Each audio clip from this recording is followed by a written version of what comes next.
I'm going to try to quickly run you through the Doctopus script. We looked at this in the 8th grade team this afternoon, and we just want to show you some of these real quick. I'm going to talk through this kind of quickly. So if you have the document that I prepared, or if you just want to watch this first time through, that would be fine. There are two things that you need to decide up front. And first of all, you need to determine what kind of groups your kids are going to be in, if they're going to be in any at all, for running this script. The power of this script is that it distributes templates to various groups that you might have set up for projects going on. But the second thing you need to decide up front is the documents that are going to be distributed. And they need to be in a place where you are going to easily find. I would suggest that you make a folder and maybe start it with an underscore and call it assignments or Doctopus or whatever it is that you want to call it. And inside of that folder are the templates that you are about to distribute. So you will see why that has an underscore in just a minute. But then you need to scroll down and you need to find your gClassFolder script. So if I helped you set this up, it's the one that we called, your class script, and then put do not delete on it. Once you're in this, remember it's the gClass roster tab that has all of your kids in it and all of your blocks. Obviously mine is a little short with my test students. So I'm going to go up to gClassFolders and down to get gClassHub URL.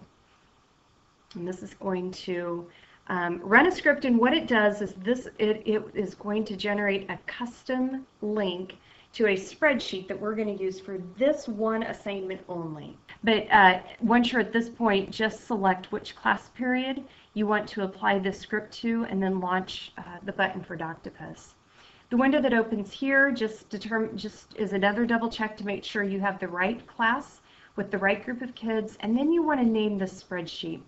And I would suggest naming it something that is maybe directly related to the type of project or activity that you're doing. So I'm going to call it Trails West Research. And then I'm just going to click the button that says Create New Doctopus. And our little Doctopus guy does some work, and then he says, okay, great, that was a success. Click that link and it will take you to your new spreadsheet. And this is your Doctopus spreadsheet that we're going to be working with. Now, once the spreadsheet launches, remember how I started and said you needed to predetermine what kind of groups your kids are going to be in? That's what this flag column is for. So let's say I have one group that's going to be working on the hardships of the Oregon Trail. I'm going to say the second kid is a part of that as well. I didn't mean to pull that all the way down because I'm going to say this third group is going to be about maybe life on the trail. Okay, you get the idea. So basically what I just did is I named the groups that I'm going to put my kids into. So then I'm going to go up to Doctopus and I'm going to launch the installation. And it's, again, needing authorization, so just click OK to that, scroll to the bottom and click for the accept for the terms of permission of use. And then I need to go up to Doctopus and launch that installation again, because this time the script is really going to run. And really about the only thing you need to change on this step one is determining what type of project you have set up. So project groups are, if you have 5 different groups in your class that you're going to distribute your documents to, individual and all the same means each individual student will get the exact same template that everyone else in the class gets. Individual but differentiated means that you can determine which groups of kids are going to get a, maybe like a low, medium, high type of thing. So maybe you're going to really challenge your advanced learners.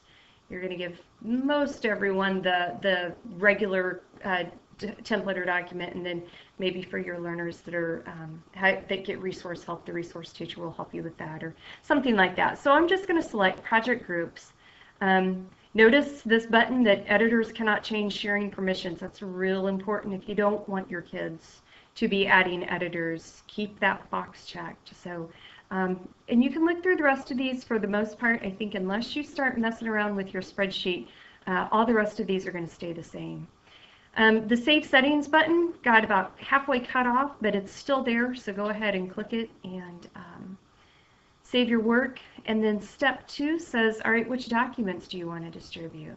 Well, when I click this drop-down menu, remember how I said it would be nice to have a document that you called underscore with like the name of the folder? Well, here's why. That underscore forces that folder to the top of your list. So you can see I have every single one of my folders showing here with all my student folders and everything. So that's why you would want to consider some type of a folder like that.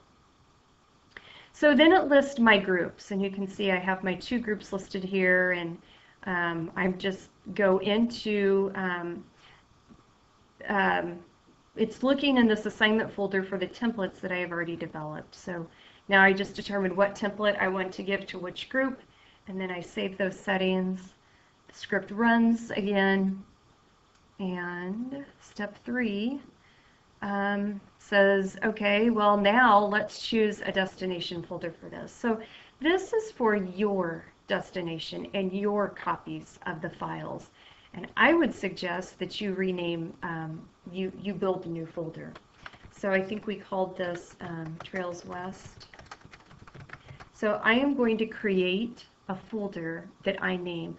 Otherwise, again, you have all of your folders to choose from. However, this might be a good time to navigate to that teacher folder in your gClassFolders and build your folder or your spreadsheet there as well. So I'm just going to click that I want to create that folder. And don't worry, unless you want to rename things, don't worry about the naming convention.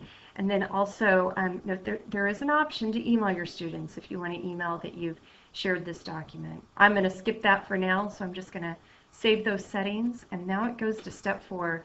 And really the only thing that you do on step 4 is you look to make sure you have everything set the way that you think you had intended. And that looks good to me, so I'm going to run the copy and share the documents. Okay, when the script is done, you get a notice that your script has been completed. So I'm just going to click OK. And there's a couple of things I want to show you about this spreadsheet.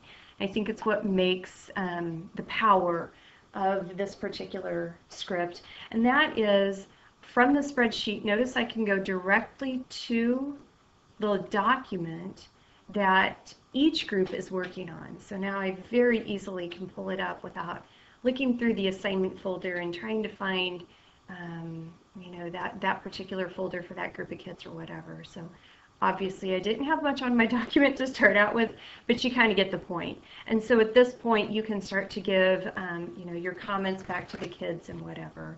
You can post that, and that of course gets updated live to them. So if they're in the middle of working or in the middle of their block or whatever, you can update that and kind of peek in on them. The other thing that I want to show you that's very powerful about Doctopus, and that is if you go to Doctopus, you can embargo for grading. And what that means is it sets the documents to be view only. So now you can set it to view only while you're grading it, so that no last minute little changes or late changes get made or anything like that. So we can just turn that on. It obviously runs through that script, and then you just go back and you, click OK to that, and then you just go back and unembargo if you want to restore your student editing permissions. Just real quick though, this also in your folders, in your teacher folder is where those folders get built. Okay, so I have in my gClassFolders, notice you have your assignment folder, your edit, your teacher, and your view. Well, it's in the teacher folder that you can see links to those particular the students and documents, and then you also can see, here's the spreadsheet. So when you want to launch that spreadsheet again to peek in on the groups or to embargo everything, that's where you find it.